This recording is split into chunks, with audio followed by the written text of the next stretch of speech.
the last decade has revolutionized the way we all use the internet, and it has been in the antitrust crosshairs for the last several years. In theory, the antitrust laws are not supposed to penalize size, but it seems that virtually every firm that has become dominant in the technology sector, starting with IBM, Microsoft, Intel, and now Google. AT&T in 1913. And AT&T in 1913 and the 1980s. Ultimately becomes the subject of a major antitrust action or investigation. With the FTC inquiry, which was confirmed publicly this past July, and obviously it's just an inquiry, it's not an action.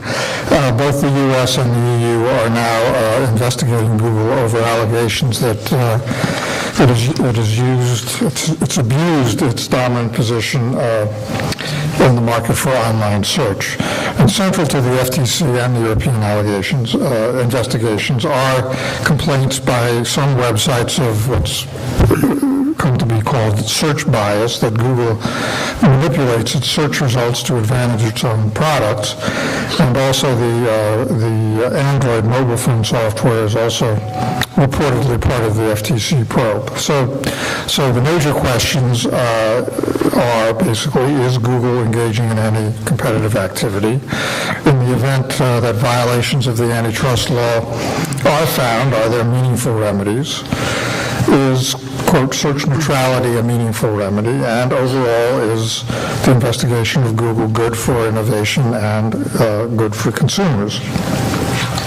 Given the types of business models that are issued here and generally in the digital economy, these are all quite complicated questions, and so we're very fortunate to have a very distinguished panel to address them. I'm going to ask each of them to give opening remarks of 7 to 8 minutes, and we'll have a good amount of time for interaction among the panelists and for questions from the audience. Our first speaker is Professor Oren Bracha, who's the Howry LLP and Arnold Reich and Durkee Centennial Professor at the University of Texas Law School. He received his LLB from Tel Aviv University and his SJD from Harvard Law School. He's been publishing in the fields of the history of intellectual property, copyright law, internet law, and search engine bias. Oren?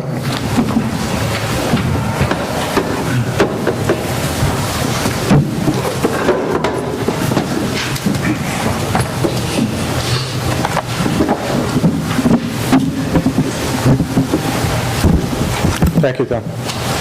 Good afternoon to you. So given my 7 minutes of fame, basically I'll have to speak in sound bites. That's what I'll be doing. And here's the first sound bite for you. Basically, I probably know less about antitrust than any random person in this room. That's the first thing I have to say, which of course raises the question of what am I doing on this panel anyway? Hopefully it will become apparent. Still, in regard to antitrust, I do want to say that personally, actually, I have grave doubts whether antitrust and antitrust law in the narrow formal sense is the best tool to deal with any problem related to Google search practices, assuming that there is such a problem. For one reason for that is basically my belief that to the extent there is a problem, the relevant interests and concerns involved are much broader than the ones usually addressed by American antitrust law. To some extent, those are economic concerns. Even those are, to my mind, somewhat broader than the ones on which antitrust law focuses. And to some extent, those are actually not economic concerns that might be implicated here. And to that extent, antitrust law may be even less suitable for dealing with them. Therefore, I think that sort of the events that brought us here, the launching of the FTC inquiry into Google search practices, from my perspective, it's basically both a risk and a promise. It's a risk because, given this context, I think that the issue might be channeled into this too narrow perspective of antitrust law. We've just heard Tom's introduction, right, which was all about antitrust and anti-competitive practices, and that's a natural move to take, but as I try to explain and will try to explain, it's not necessarily the best approach. The FTC inquiry, on the other hand, from my perspective, is also somewhat of a promise, because although we tend to reduce or equate FTC power and inquiry with antitrust issues in the narrow sense, that's actually not the case, right? The FTC has a much broader authority and scope of power under Section 5 of the FTC Act, which is not necessarily reducible to antitrust in the narrow formal sense. And finally, I should say, at least to date, it seems that the FTC was actually the only public body willing to do something about this, at least by way of trying to gather some more information to find out whether there is an issue of public concerns or there isn't one. But it remains to be seen, I suppose, whether Congress decides to do something about it. But certainly to date, the courts, even at the point at which they were offered with some opportunities, took the hands-off approach. They really didn't want to even hear about that issue. Okay, so what if it all may be wrong with Google's search practices? Well, if you listen to everything which is out there by way of complaints about this issue, basically you might come to the conclusion that Google is the source of all evil in the universe. Okay, so basically everything, including the kitchen sink, was hurled at them. Trademark violations, defamation, privacy issue, unfair practices in selling sponsored links, content scrapping, and the list go on and on and on. It's endless. Okay. My point is, actually, those are very different issues. Some of them are related to each other, but they're very different issues. And my interest today, anyway, is on something quite specific, which is not the same as all of those other issues. My interest today is in possible, I emphasize possible, illegitimate manipulation of organic search results practices by Google. Okay, so what's that? Well, again, on the level of a soundbite, that would be practices of intervening with search results, that is the ranking of search results, that take place by Google in some way which is somehow illegitimate, biased, unacceptable.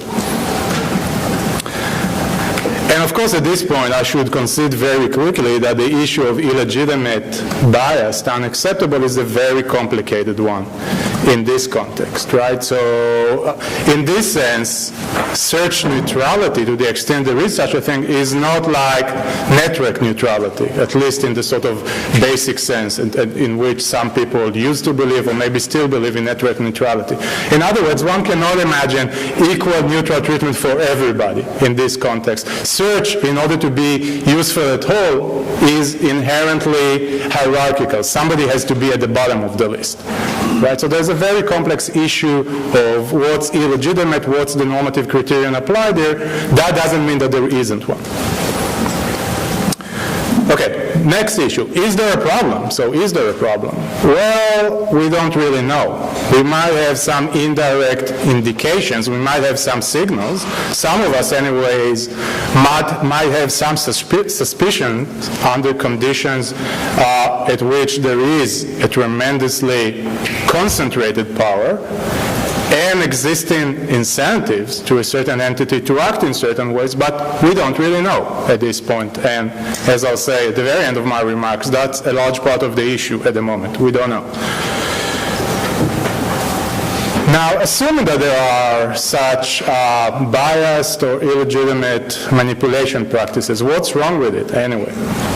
Well, given the fact that now I have 1 minute 58 seconds, I really will have to speak now in footnotes to sound bites, right? But my main point here is the one with which I started, which is to the extent that there are some practices like that, there might be economic issues. There might be economic reasons to think that such practices are against the public interest, basically having to do with the fact that information or the free flow of information basically is the lifeblood of economic efficiency. So there may be reasons like that, but I do want to say that there are other important reasons that might cause us to be worried about such practices if they exist. Those are reasons having to do with the democratic values of the free flow of information. Those are reasons having to do with basic fairness towards the entities influenced by such practices. And those are reasons having to do with the autonomy of users potentially affected by such practices. Okay, quickly, 2 last sound bites. Will the problem go away? Or in other words, will the market take care of those problems or prevent them to begin with? I don't think so. I think there are good reasons to assume that market discipline will not be enough in order to prevent such potential problems. And maybe later I'll get some more opportunity to explain why. Okay. Final remark, which is, I've already mentioned it, but we don't know, right? We don't really know. The whole search process is shrouded in secrecy to such an extent that we don't really know for sure, right? It's a big black box, and nobody except Google, or some people in Google, really know what's going on in there. And maybe there isn't a problem. There could be millions of explanations why there isn't a problem.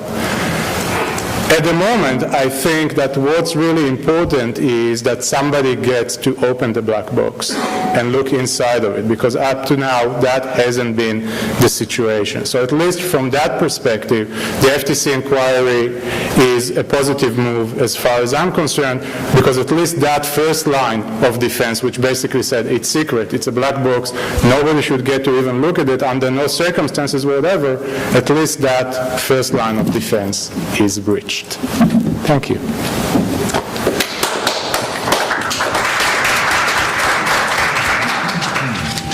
Thank you, Oren. Our next speaker is Professor Eric Clemens, who's a professor of operations and information management at the Wharton School at the University of Pennsylvania. And one of the subjects that he has been studying recently are the challenges of applying antitrust law to online business models. Thank you. The problem of what you can do in 7 minutes is always one that we have to address. So my favorite on this is a Doonesbury cartoon, and it reads, while Mike was working on a biology paper entitled Juxtabranchial Secretions in the Higher Mollusks, BD was writing Our Friend the Beaver. And I'm going to do Our Friend the Beaver today. I'm going to pick one part of this giant puzzle and step through why I think it's a problem and why I agree with Oren that if it is a problem, it's probably not automatically correctable by the market. There are numerous issues we could have addressed. I'm going to focus primarily on the implications of paid search. The reason is pretty clear. Who is it who, I always wanted to say this in Washington, follow the money. Okay, paid search is where all of Google's power comes from. It's where all of its incentives are out of alignment with the rest of us, and I think it's worthy of careful study. I'm not going to focus on traditional antitrust or potential First Amendment violations or on FTC Section 5 deceptive practices. I'm going to focus solely on Google as a critical example of a third-party payer system. It's a special case of what economists are now calling two-sided markets, and I'll make this clear in a minute, but what I think is most interesting is the enormous possibility for abuse, the potential stranglehold on access by corporations to their customers. I think there's very limited market discipline on pricing, which I'll step through. And as Google does more and more vertical integration, Google's new, for instance, travel site that sort of pops up automatically, the possibility for abusive preferencing after vertical integration is related to this, and we may touch on it. Third-party payer system. Party 1, the searcher, uses Party 2, the platform provider, the search engine, to find Party 3, the seller, who needs to be found. Party 3 pays Party 2 not so much to be found, but to guarantee that he will not be not found. Not being not found is different from found, because someone can actually look for a specific thing on Google and at least not readily find it on the top of the page if Party 3 hasn't chosen to pay for it. The one-click away argument kind of falls apart because there's no easy way for Party 3 to opt out as long as Party 1 is happy. And happiness can be based on superior results, which is great, but happiness can also be based on being paid to stay. And the more money you take from Party 3, the more you give to Party 1. The more you give to Party 1, the happier Party 1 is, and the more power you have to take money from Party 3, which takes away all market discipline, or much of the market discipline on pricing. The figure on the left, I will post these notes on my website if anybody wants to see them. The figure on the left is a well-known business model. It was the airline reservation systems. And the way they worked was basically airlines were listed at one point for free in reservation systems operated by Sabre and Apollo. Sabre and Apollo were owned by American and United. Very limited abuse in the beginning, other than they each put their own stuff on top, which is to be expected. The systems were not just, in the end, free for travel agents, they were freer than free. Travel agents were paid to send their volume through Sabre or Apollo, which meant travel agents used Sabre and Apollo, which meant airlines had to pay to be found in Sabre and Apollo. The really interesting events occurred when American and United needed hubs that were not frozen half the year, decided they needed hubs south of Chicago. American wanted Dallas-Fort Worth. It threw Braniff out of the res system. Braniff filed for Chapter 7. That's liquidation. American was a little bit more effective. They were slightly larger. United wanted Denver. They threw Frontier out of the res system, and Frontier filed for Chapter 11. At which point the Sabre and Apollo realized, wow, we can do whatever we want, but driving airlines bankrupt isn't a good business model. Charging them is a good business model. And American picked a fee for being listed at all in Sabre. And it was about $10. So United said, well, why would we be free? And then they said, I actually have friends who were party to the negotiation of the decision. They said, if we make it 10, it looks like price fixing. It can't be the same price. And why the hell would we make it lower? So they raised it. And that's what I mean with limited discipline. If you're not in Sabre, then half the guys can't find you. If you're not in Apollo, a quarter of the guys can't find you. You have to pay to play. If you notice on the right-hand side, the figure for Google looks very similar.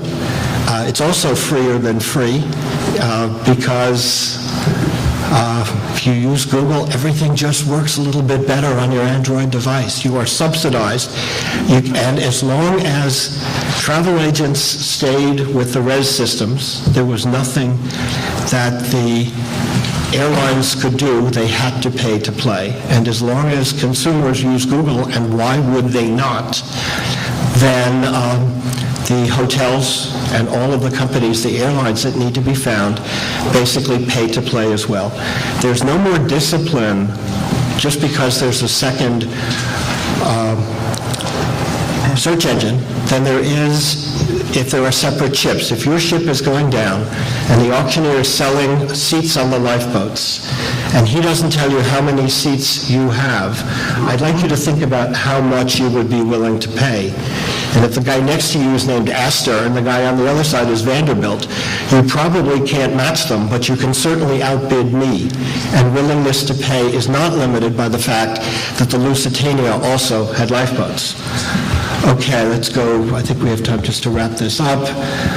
Is it an essential facility? I don't want to go there because I don't have time, but there is limited market restraint on the ability to charge. Width of the auction we've discussed, width of one click away, I've published on that. I'm having fits when I think about the power to put your own stuff first. Just to make it really clear, American Airlines made more money selling Delta tickets than Delta made operating the airline. United made more money on Apollo than it made from all of its flights combined. This is a very powerful business model, and in 1984, it was ruled illegal for the airline distribution system. I don't know what will be found. I don't know if we will find abuses. My sense here is that the power this represents is enormous. I'm just going to end with the last two things, pretty much echoing Oren. We don't know what's happening. We can't see under the box. We don't know if they got their power through legitimate organic growth or whether they took actions that would constitute a Sherman Section 2 violation to interfere with the other search engine's ability to compete. We don't know, which is why we need an investigation. I am not bashful. This is a short list of, I don't expect you to read them, I'll post this. This is a short list of what I've written on Google, on search, on vertical integration, on airline distribution, on Schmidt's testimony. It's posted, you can find it. Thank you.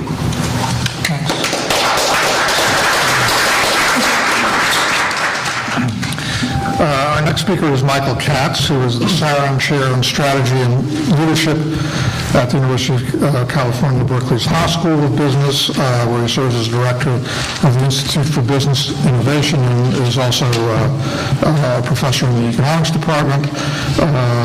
In terms of his government service, he served in the Bush administration as Deputy Assistant Attorney General for Economic Analysis in the Antitrust Division, and in the Clinton administration served as Chief Economist at the FCC. Michael. I'm going to talk forever because I can't figure out how to make my new stopwatch work. All right, well, you know how to do it. Anyway, it's a pleasure to be here. Tom asked the opening question, or the title of the talk, I guess, asked the question, in search of a pro-consumer policy. I guess I would say we've already found one, and it's called Antitrust, and we should stick to it. And one of the things I think is notable, and both of the first two speakers were very clear about that, as they said they were looking beyond traditional antitrust concerns. And my view is that it's a mistake to look beyond those and that we should stick to antitrust. I should also say that I'm speaking today as an individual, but I do work on these issues for Google. Google and I do not agree on everything, so you should not think that they hold my correct views. So a couple of things to mention. I said, well, we already have a policy. So we have merger review. In the United States, we review vertical mergers. That's a concern that was raised by initial speakers, and I think it is appropriate to review vertical mergers. We do. We also have Section 2 that looks for specific actions taken by monopolists. And I want to point out one thing that's an important difference between the United States and Europe, which is, I think, an extreme virtue of the U.S. in comparison. In the United States, if you have gotten, even if it's a monopoly position, you're allowed to exploit it to make money. What's illegal in the United States is taking certain activities that are viewed as competition not on the merits in order to prevent rivals from competing with you. But in the United States, there's nothing wrong with making lots of money. And in fact, the Supreme Court has officially blessed it. One of their decisions saying that high prices not only are not a bad thing, they're a good thing because it's what stimulate innovation and investment. And I'm not making a comment on Google's market value or anything else, but I'm just making a comment on the standards. Now, in terms of some of the issues, since it's lunchtime and you've eaten and you all fall asleep, let me put some of these things in somewhat incendiary ways. Starting with I would say is one version of this, well, Google should just stick to 10 blue links, which is the motto should be innovation. We don't need no stinking innovation. And in fact, what we need to do is appoint an Internet Search Historical Preservation Society, because what we should do is we should keep this search platforms as doing search the good old-fashioned way, which is they give you some URLs, and then you're off on your own as a consumer or searcher, seeing where those take you. Now, that's clearly not where search is going. I think there's also no reason to think that maybe there's some consumers who want it to stay there, but the the vast majority of consumers want search to get more sophisticated, right? Bing, in fact, is one of its competitive moves against Google, bills itself as a decision engine, right? Trying to capitalize on this fact that when people are doing search, most people are not saying, how do I find a URL? They're asking, how do I find the answer to a particular question? And getting people that information more quickly and more easily is pro-consumer. And so one of the things that, for example, that Bing touts is their travel feature. And if you go and do a Bing search and you put in, for example, Washington, D.C. and San Francisco flights, one of the, I'll use the term wrong, but one of the links or one of the options it will give you will go to Bing Travel, which will then give you specific flights, specific prices, and indeed give you a prediction of whether their algorithm thinks the prices are likely to rise or fall soon. And you could say, Bing has run amok and they shouldn't be allowed to do that and they should just be giving you the 10 links, but I think there's no way to claim credibly claim that would be pro-consumer to restrict them. In fact, I would say, and I think actually antitrust is predicated on this, that as a general matter, antitrust policy should not be telling firms what the scope of their products can be and should not be telling firms what lines of business it's appropriate for them to enter.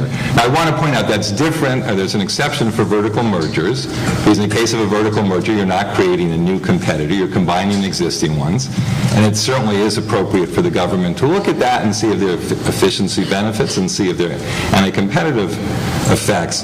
But it's really, I think, pushing the boundaries of antitrust and pushing them in a bad way to start saying to companies, you shouldn't be able to go into things organically, you should not be able to approve your services because some of your competitors don't like it, and we have a theory maybe that eventually it will be bad for consumers.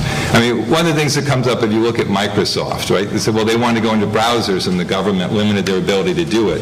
My view at the time, and my view continues to be, that if Microsoft had truly integrated the browser and also had not previously had a consent decree with the Department of Justice, which Microsoft went out of its way to then point out to the Department of Justice, you thought you could stop us from doing this, but it turns out you couldn't. We've outsmarted you. If they hadn't done those two things, they could have happily integrated the browser into Windows, as long as lots of other features what they have. If you're as old as I am, you remember when file management software was a separate product. Nobody would seriously think of bringing an antitrust case saying that Microsoft shouldn't be allowed to have file management in its operating system. So I think if you look at that, the Microsoft case was a very unusual circumstance. And it really pushed the boundaries. I think you also see the wisdom of staying out of the business of deciding what products can look like. If you look at what the European Commission did with Microsoft, with forcing them to have a version of Windows without the music player in it, because they said, oh, people want to get them separately.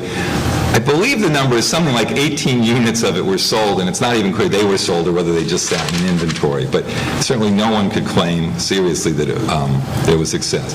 Now, this question of is Google biased, I mean, I think that there we get to the question, if you're going to have a policy intervention, you really better have a definition of bias, and you better have a definition of bias that makes sense. I would argue that you're going to go that way, and I think it's a very dangerous thing to do when you're hard-pressed to do it, but your definition will be that the search platforms are doing things that consumers don't want.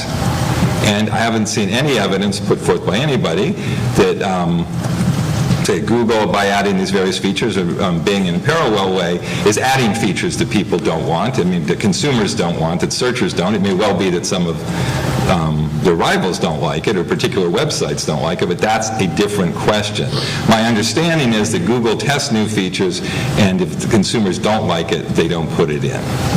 So I'll also say it doesn't mean that they should be immune from antitrust scrutiny, but let's remember what antitrust would say, I believe, the prevailing standards, that you'd have to show that there was some narrowly defined market for something called search for URLs or something, I guess, because you can't put these other things in it, and you'd have to show that Google was consciously and explicitly giving up profits in that narrowly defined search market in order to advantage itself in another market. And as part of that, you would have to show that it really was advantaging itself, that it was able to choke off rivals. And again, my understanding is if you look, I mean, certainly at major websites, most of their traffic, the vast majority of it, does not come through Google. So let me close by just addressing this, the point of one click away that Professor Clemens talked about.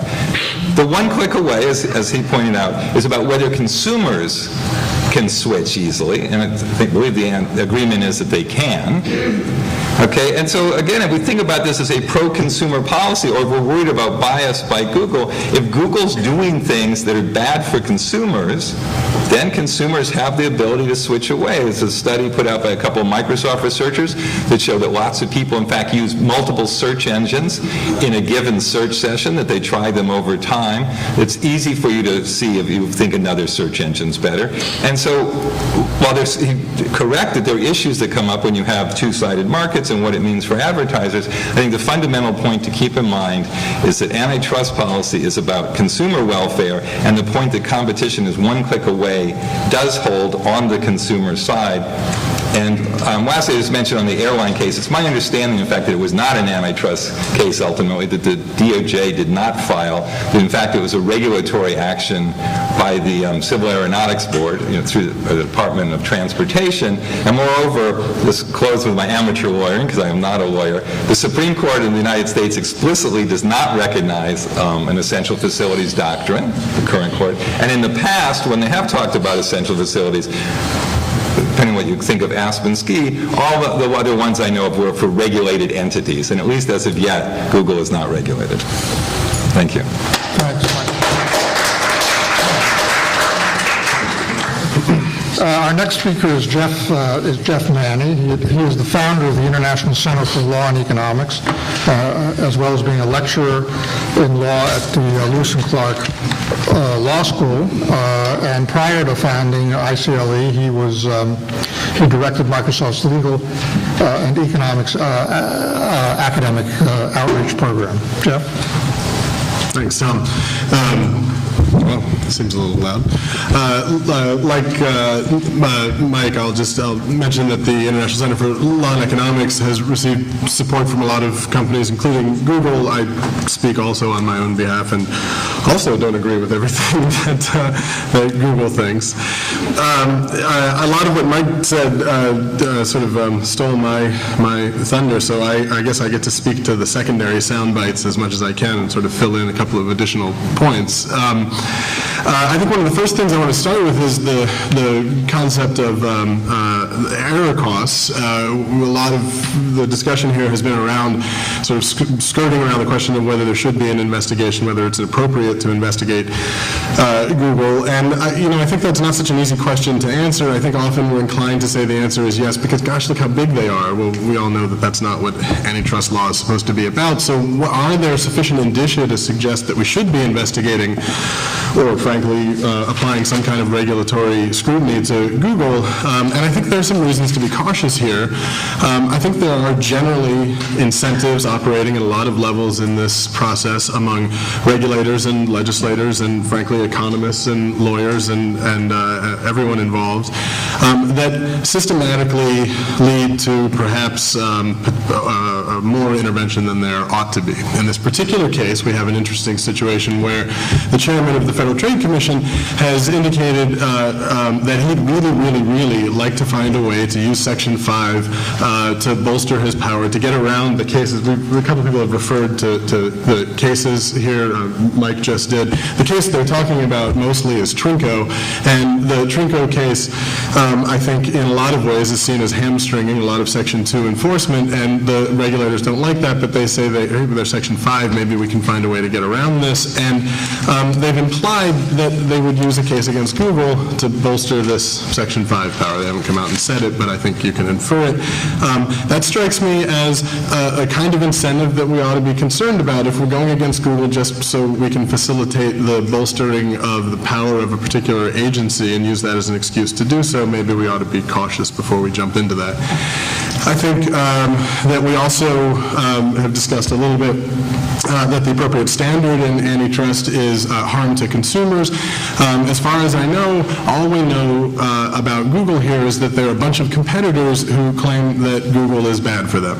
Every time I go to Walmart, it's bad for Target. So we know that that's not necessarily a cognizable antitrust harm, and it's really important that we have a theory and some evidence to suggest there is actual real consumer harm even before we investigate. I think that's a predicate to bringing an investigation even, and of course to succeeding in a case.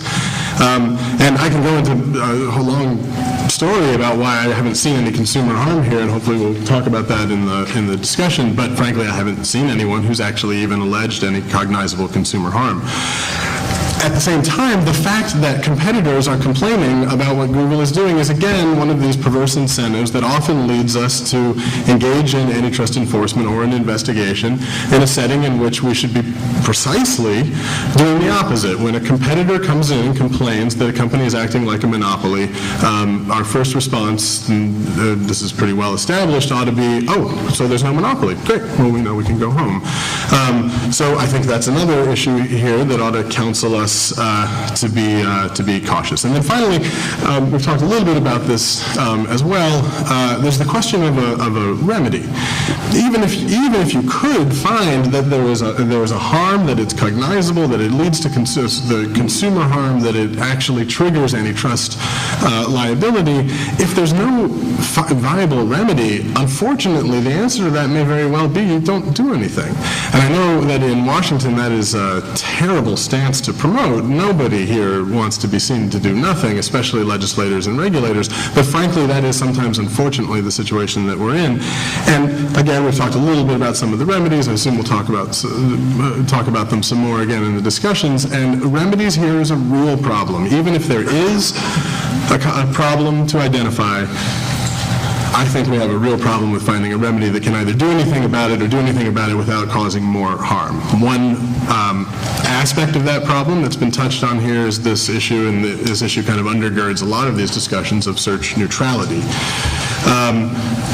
Unfortunately, or sorry, not unfortunately, the reality is that search operates by biasing.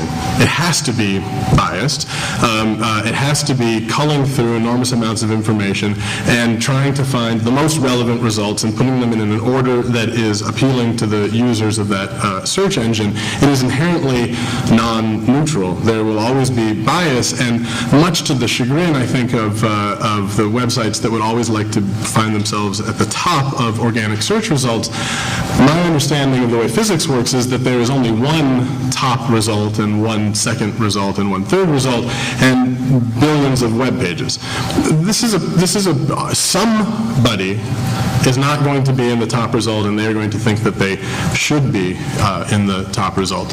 And if that leads us to a conclusion that somehow Google is inappropriately engaging in this bias, that's obviously the question, of course. We all agree that there has to be some kind of bias. The question is whether it's appropriate or not.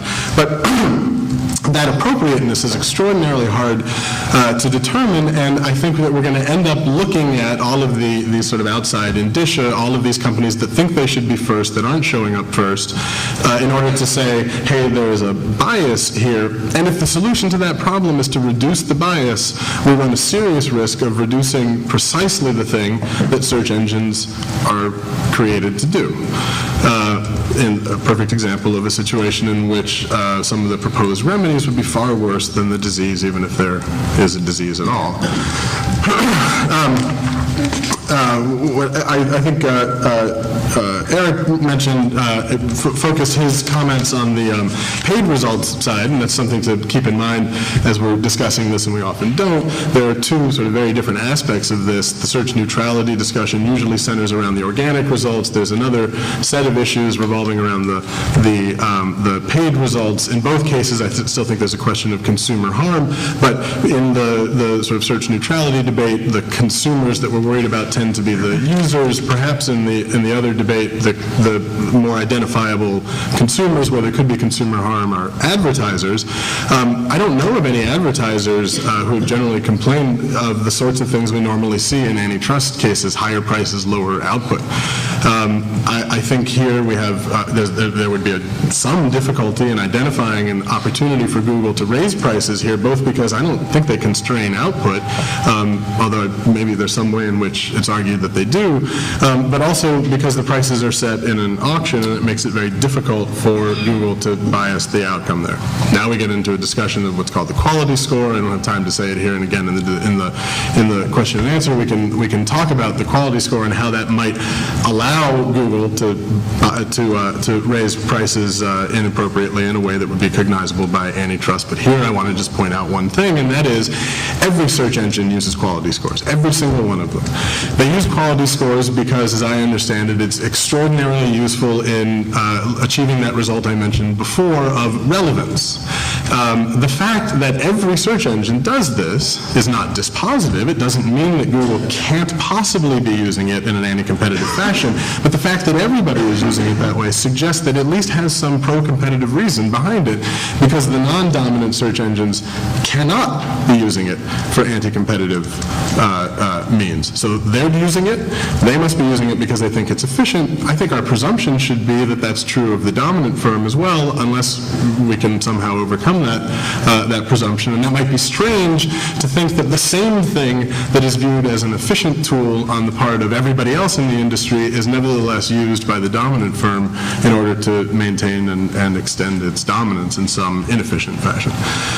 So I'm out of time, but there's obviously lots more to talk about. Thank you. Thanks, And last but definitely not least is Randy Picker, who is the Paul H. and Theo Lefman Professor of Commercial Law at the University of Chicago and Senior Fellow at the Computation Institute at the University of Chicago and the Argonne National Laboratory, and his primary interests are intellectual property, competition, policy, and regulated industries. Randy. Thank you very much. I moved here. What a great topic, Tom. Thanks for having me here to talk. I heard what Jeff just said, and I should say if late one night you're surfing YouTube and you get bored, search my name. There's a speech there that I gave on Google's auction practices. It's 8 minutes long. It's really perfect late night viewing. And I do talk about some of the ways I think they can be exercising market power there. Now, to be crystal clear about that, and what I say there is just not what I'm talking about today. Just like Michael Katz said, our United States Supreme Court is very clear on this. You go out, you win, you get a monopoly, you get to charge high prices, okay? But watch that one late last night. So I want to talk about something else, though, and what I want to focus on is this question of sort of designing products through regulation, through antitrust, and then through broader approaches to regulation, what I think are the complexities associated with that. So when I do that, I start in Europe, and I start with the European Union's case against Microsoft.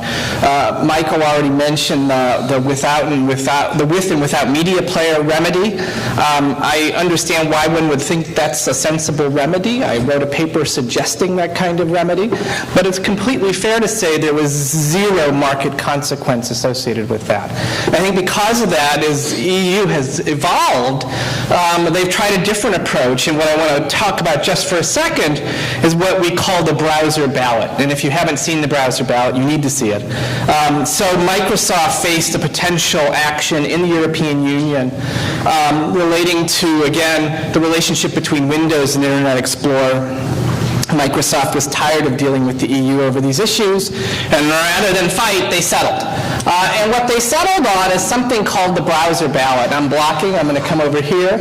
So if you turn on a Windows 7 machine in Europe, the first time you start to boot it up to get a browser, they present you with choices, indeed a dozen choices.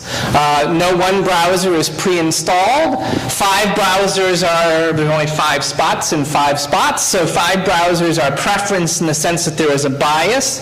Guys who are in spots 7 through 12 regard that as a bias.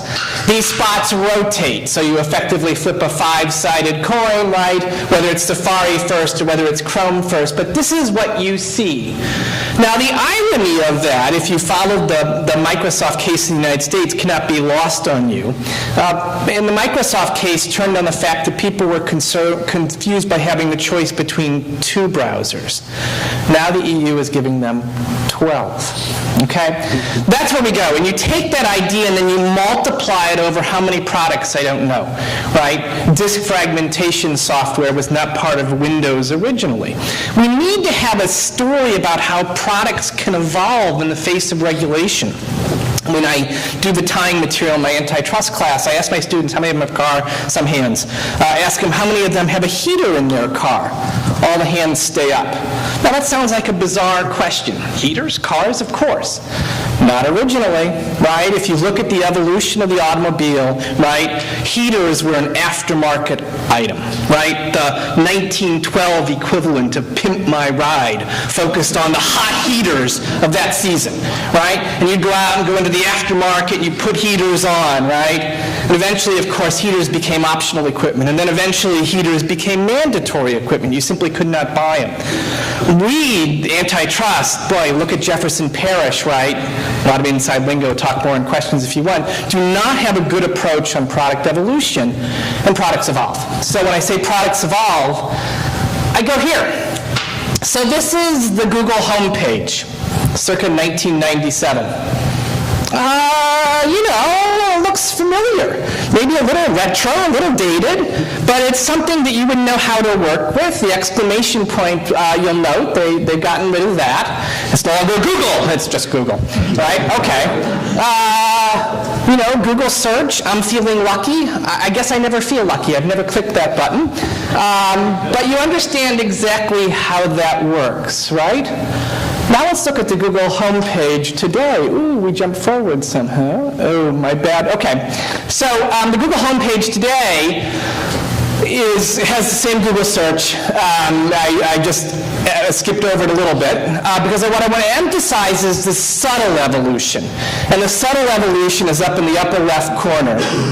And that subtle evolution is the way Google now links, right, those are links, to a variety of other Google products, right? Some of which are subsets of Google proper, so image is just a particular version of Google. Some of which are different products that are integrated into Google, right? Gmail. When I say integrated into Google, as we've already noted, Google is operating in these two-sided markets. So Google on the one hand serves consumers, but on the other hand serves advertisers, right? If Google is exercising market power with regard to price, it's clearly exercising it not vis-a-vis consumers, it's exercising it vis-a-vis advertisers. Do advertisers count as consumers? That's sort of a tricky question for antitrust in terms of how we think about what we're maximizing, but that's where the market power would be emphasized. But it is clear that if you're doing that, Google has advantages vis-a-vis advertisers in extending its advertising platform across multiple products. There are efficiencies associated with that, right? John Wanamaker famously said, half of my advertising is wasted. I just don't know which half, right? Google tries to answer that question, right? So by providing much more targeted advertising and doing that not only with regard to search, but also doing it with regard to products like Gmail, Google is actually adding value for advertisers. That's really important. And it means that taking that advertising engine and moving it across other products and making those products free to consumers and matched with this powerful advertising engine, that has social efficiencies. And so we want Google in some sense to do that. And this question of, well, how do we tell when we should allow people to install heaters as mandatory items in cars? I don't think the regulatory system is very good at answering that. Okay. It's also a feature of Google that you can sign in. And if you sign into Google, I see, that's what's going on there. If you sign into Google, then what comes up is, as you can see, is that I'm a member of Google+. That means that my picture shows up there and it gives me instant access to the Google social network. Google is obviously trying to leverage its products into the social space. If you ask where are we seeing powerful competition right now, I think the powerful competition is between clusters of power, Microsoft, Facebook, and the like, Apple, Amazon, and Google. And it's those clusters of power where we're seeing interesting competition, very interesting competition. So in the last week, Google, as you know, has probably rolled out its flight program. That was, Michael talked about vertical mergers and regulation, so Google bought ITA software, a lot of regulation put in place in connection with that. Google's allowed to do some things, not allowed to do other things, but now what you're starting to see is organic, in the search results, I want to be careful about using the word organic, but in the search result, links to Google Flights, this question of to what extent this kind of vertical integration should be barred is a very tricky antitrust question. I teach a class on network industries. Now we're talking a different language. We're talking talking about the circumstances under which I can interconnect. So if I build a nuclear power plant, I need to be able to connect to the electricity grid to distribute. If I am MCI and it's 1968 and I build a microwave relay between St. Louis and Chicago, I need to be able to hook up to the phone system at either end. Those are tricky questions. Antitrust isn't very good at answering them. It's not clear that honest-to-God regulation is as well. I think that's going to be hard, and we are seeing a lot of competition in this space. So Bing has cut a number of deals to try to get different kinds of information, deals with Facebook to try to integrate Facebook into search, social search, deals with Twitter and the like. And so I guess where I want to conclude is I do think there's a lot going on here, and I think it's worthy of a lot of attention. I don't think that necessarily means the Federal Trade Commission should always be able to just walk in and say, tell us about your business. But it does mean that I think we need to be careful, because I don't think we have a particularly coherent approach to product evolution. And I start with cars and heaters when I want to think about that. Thank you.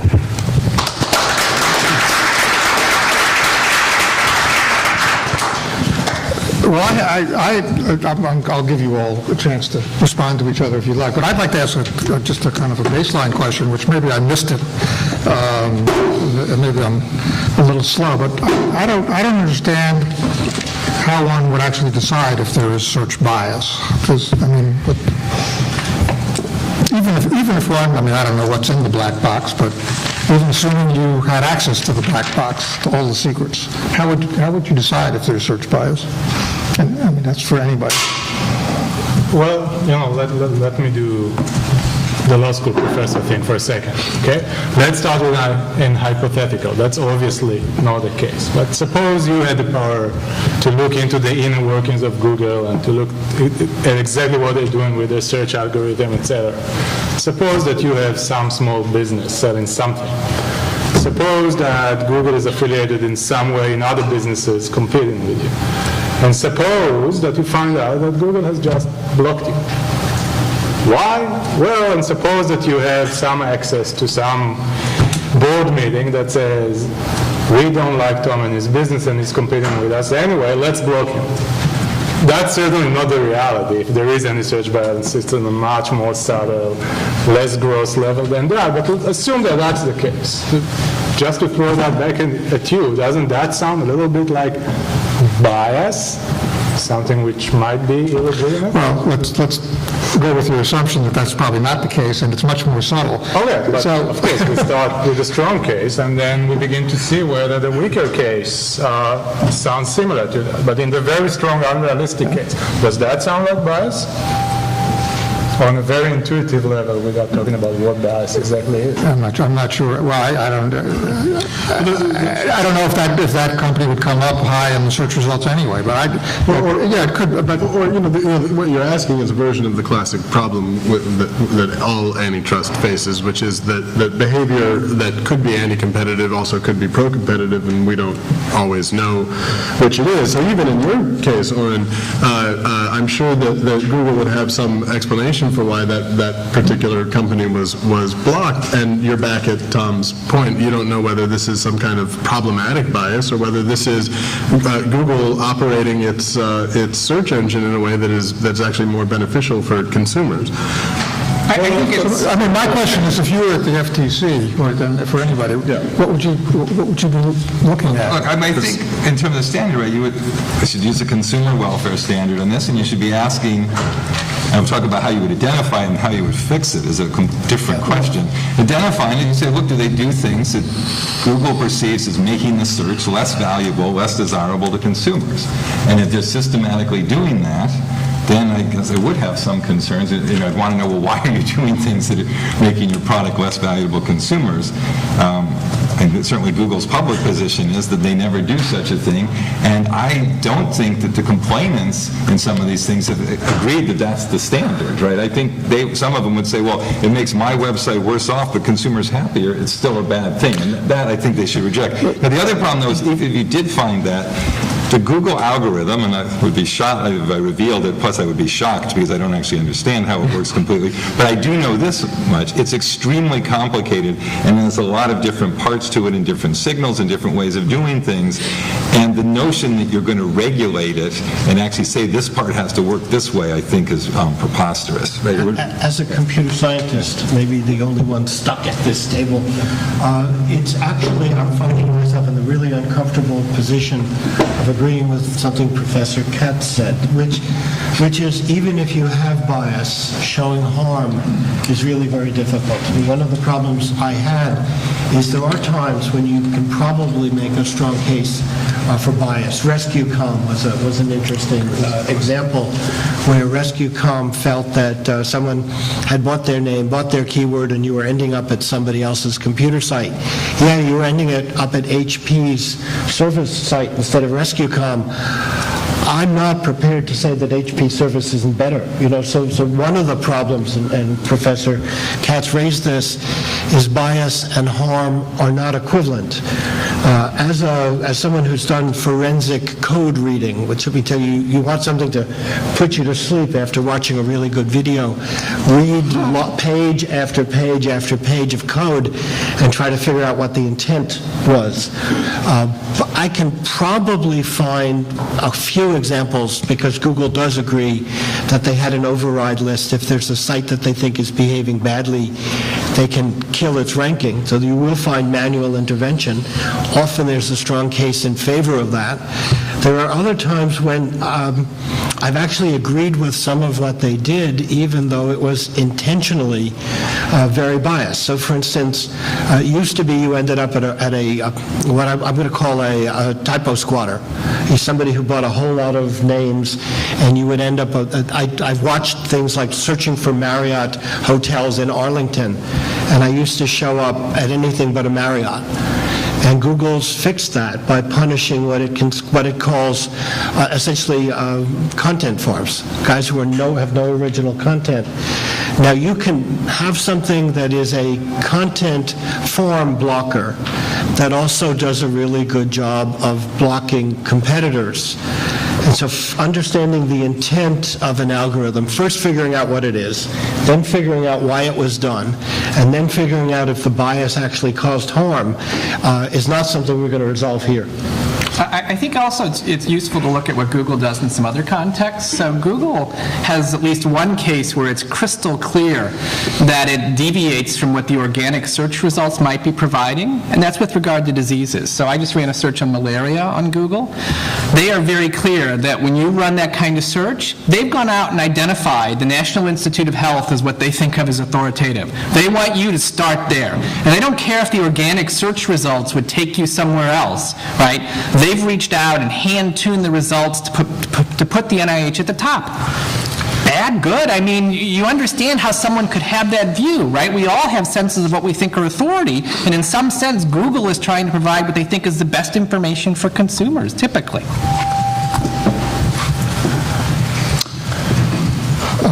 Well, before we go to the audience, does anybody want to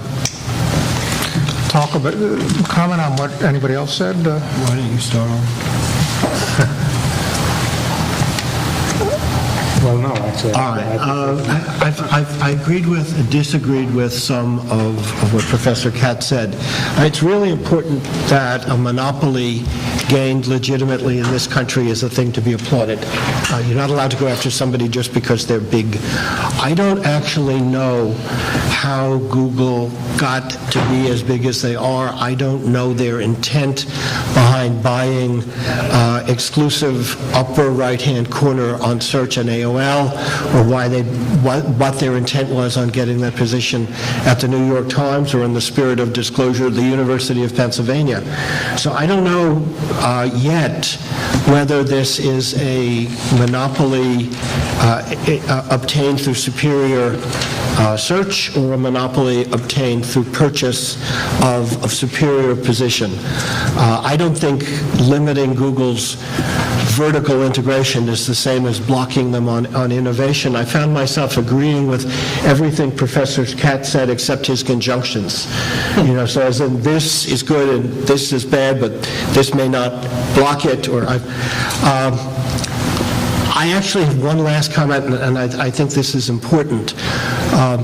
Pushing the boundaries of antitrust is something that we've had to do from time to time in the presence of strikingly different technologies. New York Times, late December 1913, lower right-hand corner, is an article on something called the Kingsbury Commitment. And in 1913, we had this really interesting problem, which is we wanted our phone company to behave like a monopolist and have guaranteed interoperability and interconnectivity before computer switches, and we didn't want anybody to have the power of a monopoly. So Sherman is almost brand new, and we're already writing something outside of Sherman saying we'll permit this monopoly, but we'll permit it under the following rules.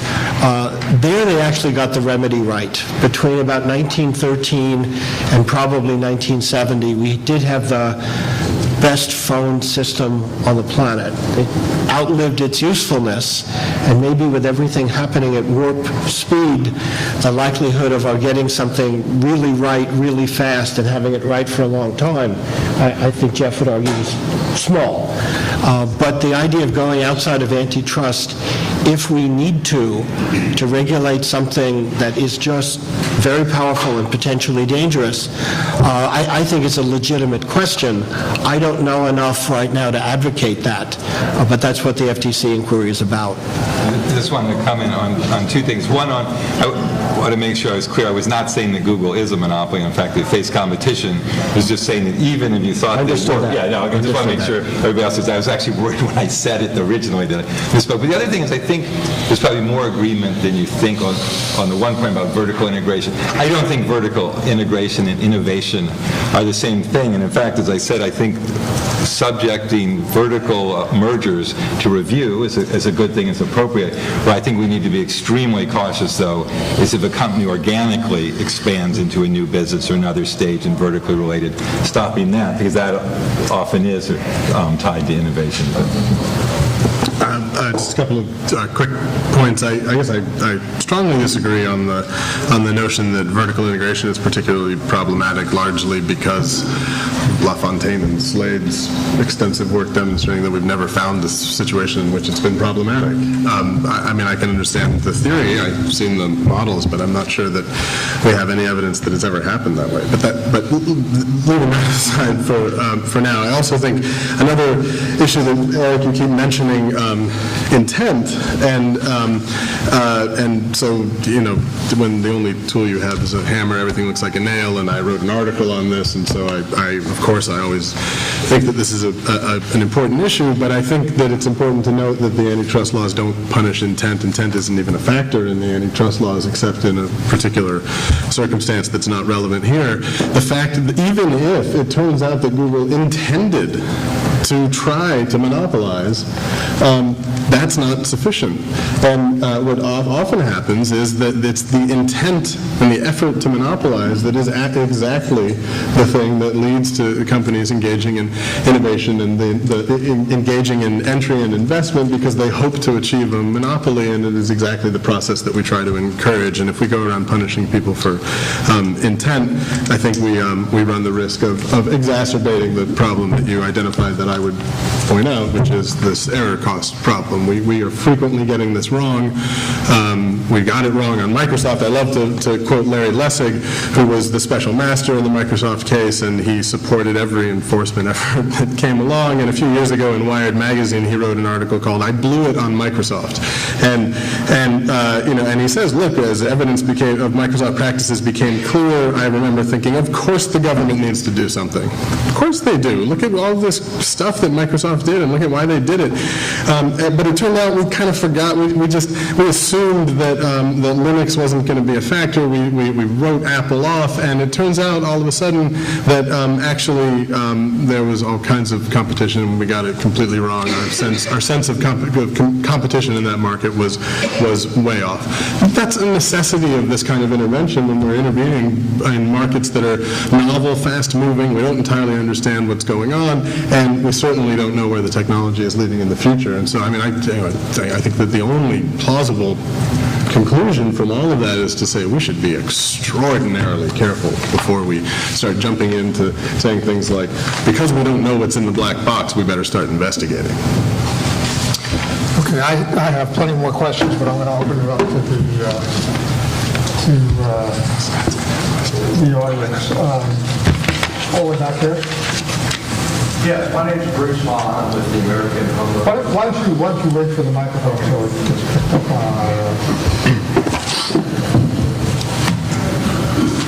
My name is Bruce Hahn. I'm with the American Homeowners Grassroots Alliance. We have quite a few members that are small, home-based internet vendors, part-time or full-time, and we have heard countless complaints from them that the Google search is biased. Most of them are very, very niche marketed. They might sell something like antique French fountain pens.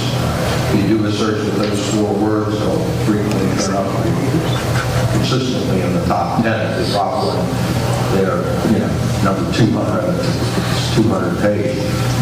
Frequently, they find they drop out of the top 10, they're now on the 5th or 6th page, and they go back and see what happened, and they look at the people that are now above them, and they find folks with much less content, selling smaller product lines or having less information. And I don't know what other explanation there could be other than there's some bias in Google search, and for what reasons other than financial gain. Be interested in any of your comments. Well, of all the businesses that Google is in, I don't think they're in antique fountain pens. So, right? So, I mean, I guess I need a story about what we think the bias is trying to accomplish. So there's no question that there's going to be changes in results over time. No, I mean, it would be towards paid search. But when you say but we need a much more developed story about the relationship between the organic search results and what happens in the auctions. So, I'm a Google advertiser, I should say. I thought it would be helpful to understand the system. And so I advertise a paper of mine. For a very long time, it wasn't clear to me who the second click was. But since I was sure who the first click was. And obviously, you watch what's going on, and you understand that you need to continually retune content and auction bidding. But it's, you'd have to have a lot more information. I think people do feel like it's a black box, but so many things are black boxes, right? And McDonald's French fries are a black box to me. So I'll say something about this, but I just want to make it clear, since, as I said, I have done work for Google, but this is not based on anything that they've said to me. It's based on public statements. And also, let me just broaden your theory. There are critics of Google who say that Google has an incentive to generically to degrade the quality of the organic search results so that people will turn to the sponsored search results more. Now, and it seems to me what you're talking about would have to be an example of that, because it's really implausible, as he was just saying, that they're actually specifically going after your members. Now, Google is aware of the possibility of people asserting that, and certainly their public position, and that's the only position of theirs I know on this, has always been that they keep the advertising and the sponsored search of completely separate from the people doing the algorithmic search, and the algorithmic search, people's job is to do the highest quality search they can. And I think one thing you point to is that at least the data I know of say that Google is perceived by consumers as having the highest quality of the algorithmic or non-sponsored search of anybody. So, I mean, if they're doing it, I guess everybody else is, even more biased against your members, because, as I say, Google's, everything I know about them is they strive to have the highest quality search, and they're generally perceived as having done that. Can I comment on that in about 3 very quick notes? One is when Sergey Brin wrote his thesis, he actually wrote an audit trail in which he says almost exactly organic search has to be good enough not to turn consumers off, but it should not be so good that there's no need for paid search. And I don't object to that. I'm not anti-capitalist, and I'm not anti-Sergey, and I think that's a perfectly valid way to start a business. you have to have a product that's good enough to attract people, and you're allowed to have a better one that people pay for. That would be the first thing. The second is you'd have to be a damn fine statistician, certainly a better statistician than I am, to guarantee that paid search ranking didn't influence organic search ranking, because part of what ranks a website is how often it's clicked on, and part of what influences how often it's clicked on is where it's positioned in the advertising. And I have had friends who have launched businesses who couldn't be found, and they were told you can't be found because you can't be found yet. And they were asked, how do I get myself found before I am found? And they were told, talk to our paid search people. So that the two are both absolutely separate in terms of business units, and no one is a good enough statistician to guarantee that they're perfectly separate in their results. This is not an attack on Google, and I would have to talk to some of your fountain pen selling colleagues to understand if this was deliberate bias, accidental bias, or no bias at all. But I have spoken to a very large numbers of firms that bid on keywords that feel they overpay for keywords and feel that the cost of keyword auction does indeed show up in the cost of their products. But even that doesn't prove consumer harm.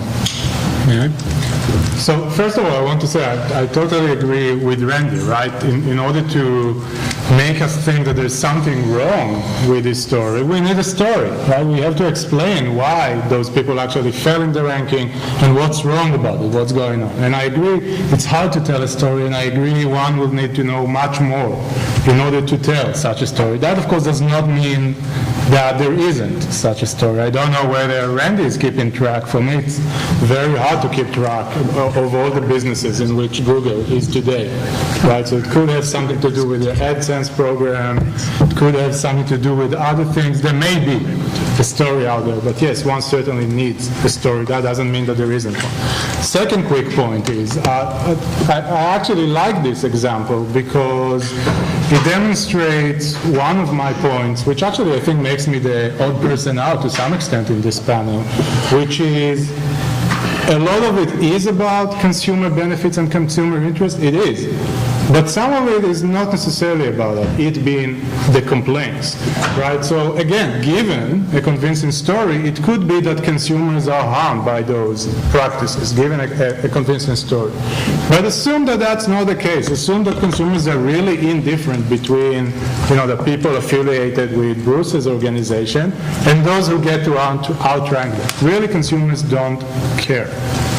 Still, there could be a story in which Bruce's people, those who get kicked down, I don't know how many levels down, are being treated unfairly by an entity that has an enormous amount of control here. In some respect, the position of those people might be equivalent to the 19th century grandeur of farmer who found himself being cut out from the city by the railroad company. Not 100%, but in some respects. And even if consumers are indifferent, one might say, hey, there's something wrong here. That's something that may be wrong irrespective of consumer harm. I know I'm the odd person out in this respect.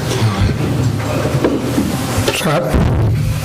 Thank you, Scott Palin. I'm a Google critic for people that don't know how I work. It's interesting, Jeff has a new nickname for me, and that's No One. I think he said that no one has alleged that Google has done anything that harms consumers. So demonstrate. Plenty of allegation. One of the basis of my question is, this case is at the FTC, which has Section 5 authority, in addition to Sherman, and almost all the discussion has been exclusively Sherman. So I'm going to ask a Section 5 question, which is, under Section 5, which makes deceptive practices illegal, my question now is it anti-competitive and harmful to consumers to mislead and deceive consumers that Google's financial interests are aligned with consumers when they're not and aligned with advertisers? And second, to represent that Google never manipulates search results when Google does, in fact, hard code its own products and services as the number one. That would suggest that there is some manipulation. So my question on that is, under Section 5, which is one of the authorities, is the consumer harmed? Thank you for saying that. I guess I'm also no one.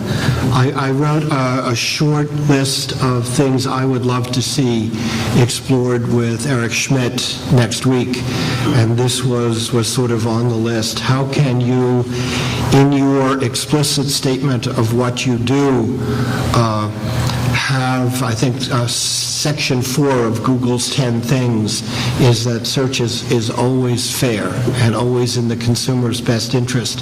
And we certainly know from the recent disclosures, the non-prosecute agreement, the $500 million fine, that not everything Google has always done has been unbiased or in the best interest of the consumer. I think putting websites up that increase fees to sellers that will increase ultimately fees to consumers is a perfectly legitimate business model if it's clear. But if you make claims of unbias and you make claims of fairness and then you manipulate the results in the interest of your other businesses, some of those manipulations may be Section 2 violations, but some of them may be Section 5 violations, FTC violations. Also, when I did a piece debunking some of the complaints about the FTC investigation, unless I'm wrong, Clayton Section 16 certainly gives competitors standing to ask questions about anti-competitive behavior, and to call all of them whiners, which is what a number of websites have done, seems to be guessing what the results of the findings will be. You know, I'm sympathetic to Jeff's argument that these hearings are enormously expensive. Litigation is enormously expensive, and you really ought to have a reason for undertaking the investigation, and you really ought to have something in mind that will fix it and not make it worse. But I think the two nobodies in the room have just agreed that there is at least the basis for a Section 5 investigation. I guess Introduce that first. I guess I'd say that, you know, if you're doing that, and if I'm sitting at the FTC, that's probably the path I would go down.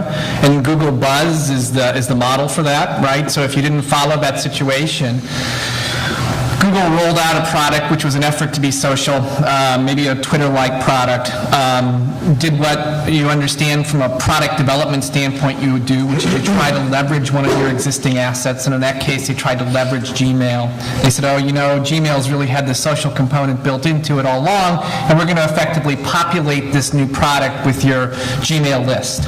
And that product was a complete failure, but the FTC saw that, and there was a consent decree entered in between Google and the FTC, which said, oh, you said one thing with regard to what you were going to do with data with regard to Gmail when you collected it. You didn't do that. That's a deceptive practice.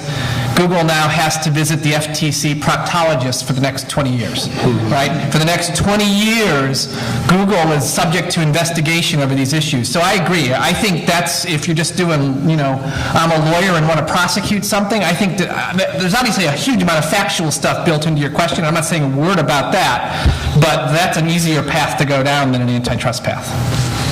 I could say something about a couple of the points. To the extent, one thing, the extent that Google is announcing, yes, we're fair and our results are always fair, I'll say that's a place where I disagree with them, because I think it's crazy for them to make a statement like that, because I don't think you can agree, or everyone will agree on what fairness is, and I think they're naive to make statements like that, and, you know, it may get them in trouble, if nothing else, in the court of public opinion. And they may want to say we try to do what we think is best for consumers, but they need to recognize, and we all need to recognize, that there's going to be disagreement over what that is.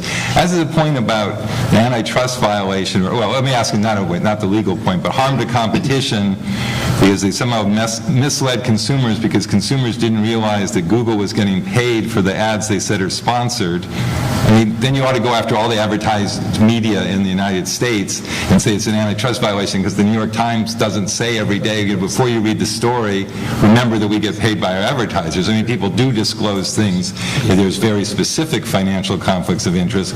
But I think what you'd have to show is that a consumer really was harmed, or the competition really was harmed, because there's somebody who didn't figure that out. So I think that, I guess I would say that part is the wrong way to go. Another thing, which is not quite addressing your question, but I just want to say, and you're not alone in talking this way, and I talk this way sometimes too.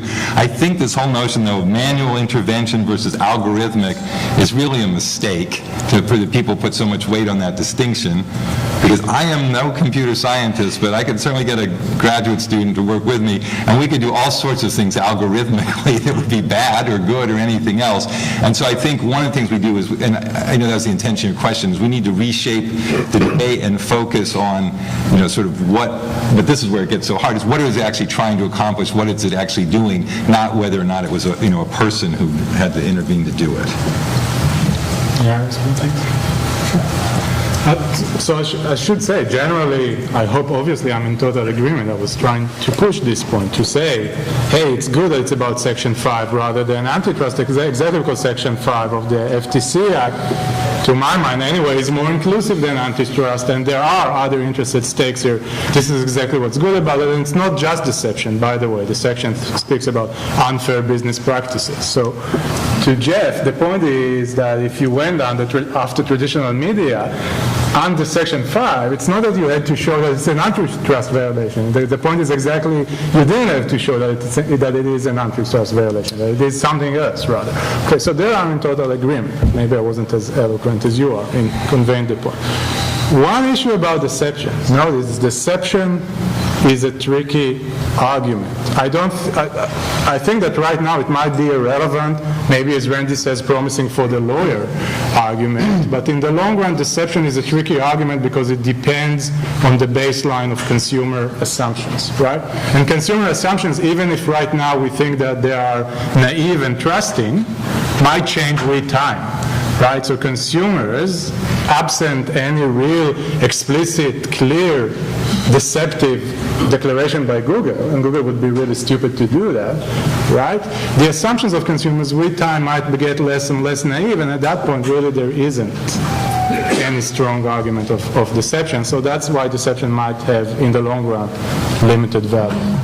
I better clarify just two things really quickly. First of all, for people who don't know this, I don't believe that Section 5 isn't something that the FTC can and does enforce. The issue is whether it can and should be used as an independent, essentially an independent authority to enforce Section 2 of the Sherman Act. Bringing an antitrust case under Section 5 without the standards that the courts have put into place under Section 2. I'm not saying that there couldn't be a consumer protection violation of the FTC Act. I'm talking about a different legal issue that is hotly contested and is a very different issue right now. For example, the case against Intel, an antitrust case, was brought, it was brought and then immediately settled as a Section 5 case, as a Section 5 antitrust case, not as a Section 5 consumer protection case. And so that's a very different issue. I'm not saying Section 5 should be written out of law. It's just a question of how it's used. And then secondly, if I said that nobody has alleged consumer harm, I completely misspoke. Scott, I know full well that you allege consumer harm all the time. You just haven't demonstrated it in any meaningful way. Let me ask a question which was touched on by some of the earlier discussion. Michael talked about the Microsoft case, and one of the big issues in the Microsoft case that was the issue of remedy, how difficult remedy is in these cases, and Eric talked about I think suggesting that waive return regulation for 50 years of AT&T worked well, which I'm not sure is the universal opinion. I didn't say forever. Well, it's long enough. And so my question is, and then it gets into this whole thing of what we mean by search neutrality. Does search neutrality, let me just ask it in clear terms, does search neutrality mean treating Google as a kind of a quasi-common carrier? I see a yes nod over there. What could be more obvious? Okay, so that's what it is. And that's a good thing. It doesn't have to be the only remedy, and I'm sure Jeff and I would agree that we're both reluctant to propose that now. But if indeed the power of access to the net is seen as that great, I did some laboratory experiments in which I attempted to see whether I could manipulate public opinion just through the position of articles on the first page. And let me tell you, in an American classroom, there's no ranking of articles you can put in that makes consumers think that a nuclear-armed Iran is a good thing. But you can definitely influence my students' behavior on other issues simply by the positioning of articles on the first page. That is not to argue that Google has ever thrown an election. I'm not saying that. What I am saying is that there are First Amendment issues that may be resolved through common carrier regulation. I would not rule that out at this point. My quick answer is yes and no. Yes, I do think, probably like Eric, that there are many common issues and many of the concerns are actually similar to the ones dealt with, at least historically, under common carrier concepts or similar concepts like public utilities, etc. No, because I don't think it's all the same, really. I think it would be a good idea to take the existing framework, a bad idea, sorry, to take the existing framework and just apply it to Google. Google is not a telephone company. It's not AT&T, and it's certainly not a 19th century railroad company. So there are common issues. The general framework is appealing to me. I don't think it's a good idea just to take any existing framework and mechanically apply it to Google. That's not it. I should say also, since Eric wants to go to the First Amendment, I think that, and I'm not a First Amendment expert, I think is very complicated, right? Google would say, we're running a system where someone asks us a question, we offer them an answer, we're engaging in speech, we have First Amendment rights. They said in one court case. I'm saying I think that's where they'll head if we head down that path.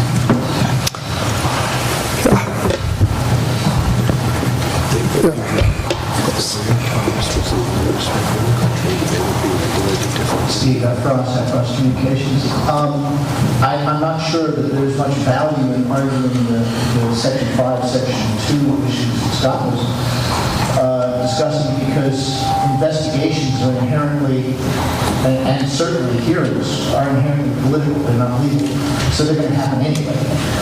I think much more to the point is the question of remedy. And if there is no remedy, or if the remedy that we get to is purely an understanding that while we can call the term discriminating or discrimination bad, we call the word discriminating good, and we get to the issue of something like the NIH example, if the only remedy that you're really talking about is the government deciding what the discriminating appropriateness is versus private enterprise deciding what the discriminating purposes are, then aren't we really just saying we're going to divulge who makes those decisions and not let the consumer decide whether they like it or not? We are so far away from knowing there's a violation that to discuss remedies concretely, I think it's unfair to Google. I mean, no one at this table has actually identified and proven a violation yet. And I think any possible remedy will have to wait until we know what the violation is, if any, what the severity is, if any, what the harm is, if any, and what the cost of rectifying that harm through government intervention would be. I'm certainly not prepared now to advocate any remedy, but I think it would be premature to argue that any of us is suggesting the only problem is bias, or that any of us is suggesting the solution to bias is a change in government policy towards Google. It could be something as explicit as Google restating its policy on bias. So I think it's premature to judge what the remedy would or would not be. If anyone wants to disagree with that, I'll back down. Yeah, I wanted to say something, I'm going to do some more amateur lawyering, which something seems like people in Washington forget. The First Amendment does not apply to private firms in terms of restricting their ability to do what they want in terms of, near as I know, the First Amendment says nothing about Google's ability to restrict the speech of others if they want to. The First Amendment says the government can't restrict speech, which is why I think to the extent that the First Amendment is relevant here, it gets to Steve's point that you'd be having the government tell Google, this is how you have to, let other people speak, this is how you, Google, have to speak. So it seems to me the only role for the First Amendment is to say that the government would have to stay out of it. Now, one might argue that, Google is somehow an essential facility for democracy and try and go down that road, but that's not a First Amendment argument.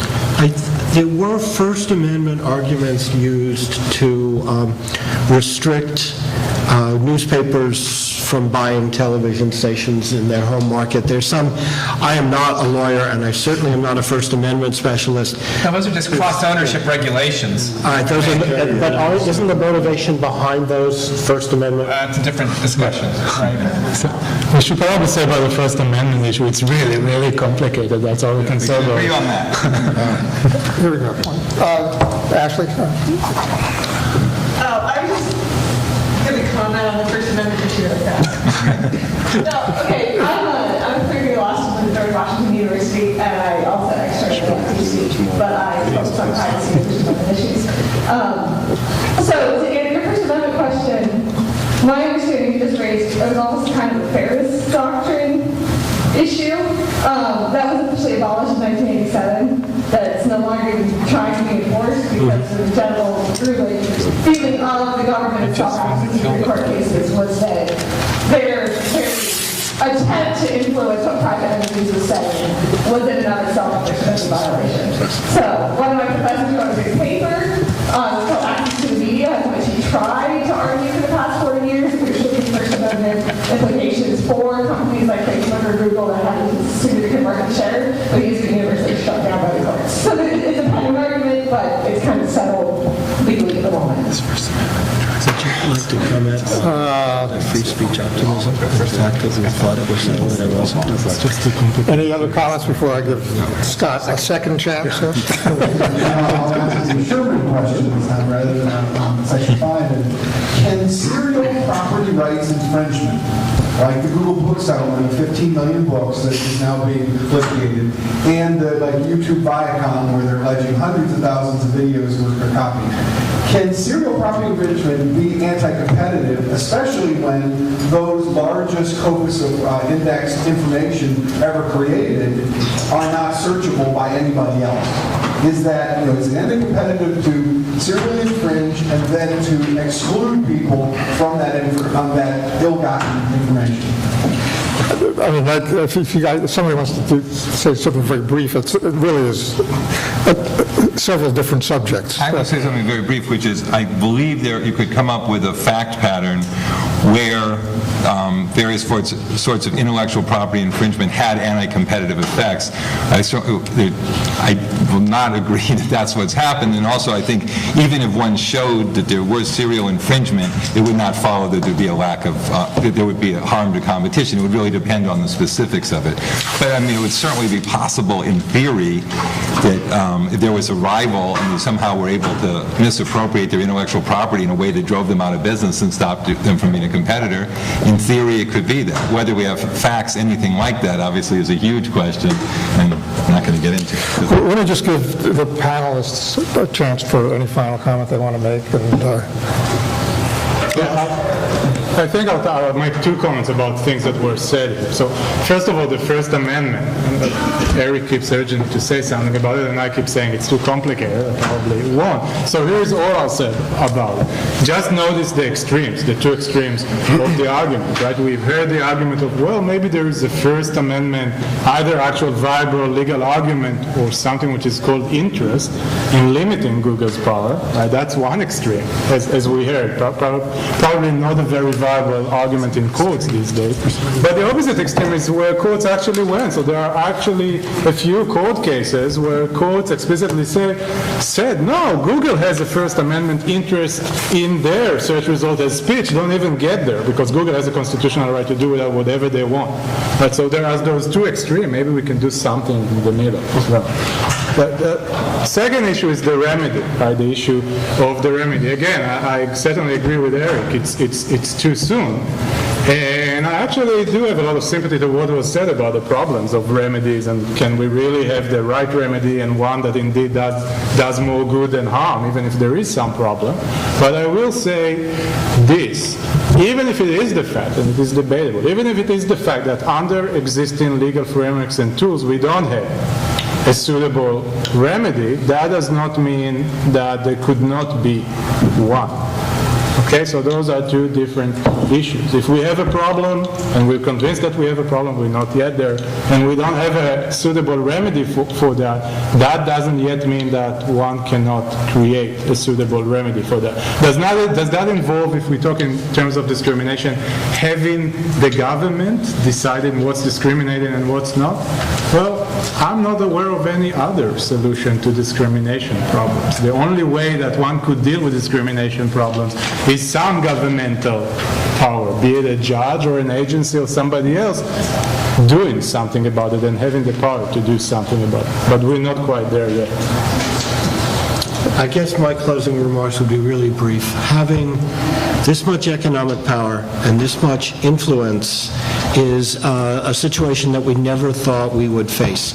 In 1987, things like fairness looked irrelevant because we had several hundred cable channels, and it looked like everyone would have an opinion. And if freedom, if multiplicity of content were trumped by monopoly of search, that would be very different from the situation that your faculty colleague is talking about.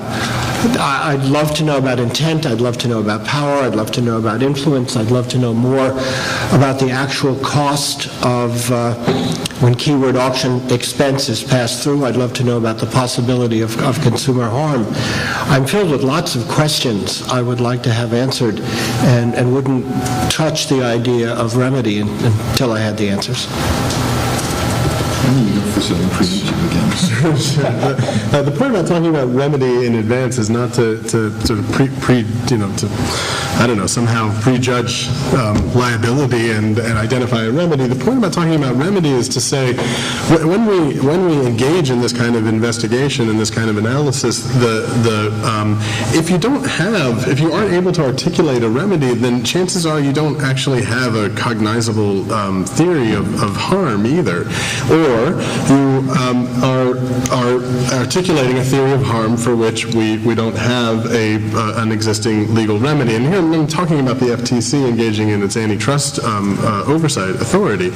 And I think it's in that sense, you should view it as a pragmatic kind of constraint on, too much looking into companies just because big is bad. If you say, we're going to look at this company and here's the potential problems, but we have no way to fix them, then you should stop looking unless you can get legislation passed that would actually create a whole new remedy. That's a different matter. It's a political matter. But here, the issue of remedy is it's a pragmatic constraint on sort of a witch hunt, I guess. Stop there. Not me. I'm done. So I will just finish with one thing, and it's just to say to everyone, it's important to keep in mind just how complicated and complex the modern search algorithms are and the questions about how to display the results. Because I think sometimes people think, well, didn't those guys make all that money because in their thesis, he came up with PageRank algorithm, and isn't that just what it does? And it's not what any of the major search engines or search platforms do.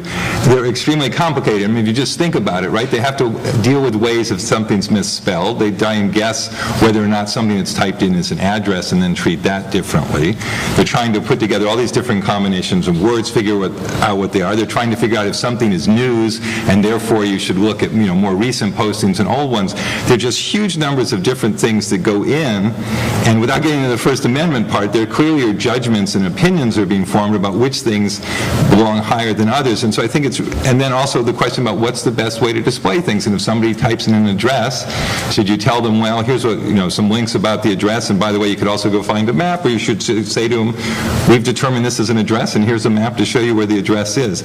So I think it's just one of the things that's just really important to keep in mind how sophisticated and complicated search platforms have become, and how much more sophisticated they're going to become in the future with things like building on social data, right? One of the promising things in the future, for example, is to use Facebook data the way Bing is trying to do it. So I think we need to keep all those things in mind as we start thinking about what the policy issues are, and certainly if we try to think forward to what any remedies might be. Can I take Randy's time? Yeah, go ahead. It is very short. We'll talk about that. Two things. Oren, you have proposed a remedy. You have a whole article about this Federal Search Commission. I agree it's not an antitrust remedy itself, but it is exactly the kind of thing that I find to be sort of, I guess, appropriate, and therefore it's appropriate to as I have done in an article, to condemn that remedy as something that is sort of inappropriate here. Except that it has a deceptive type. Actually, me and my co-author couldn't agree on the remedy. Okay, fair enough. The other thing I want to say is that the First Amendment thing, you posited this idea that there are two big extremes. There's no extremes. The First Amendment constrains the ability of the government to constrain private speech. It doesn't, and that's it. That's the problem. And they're actually, speaking of remedies, if a remedy here entailed the government substituting its determination of bias for Google's, that creates a potential First Amendment problem. That doesn't solve a First Amendment problem. There's no extremes here. There's one problem that the First Amendment deals with, and I don't see any sense in which Google is causing a First Amendment. Can I propose a remedy? Actually, I just came up with something. Okay, I do have a proposed remedy. It's called the public option, and that the government should just run an unbiased search platform and compete against Google and see what happens. We can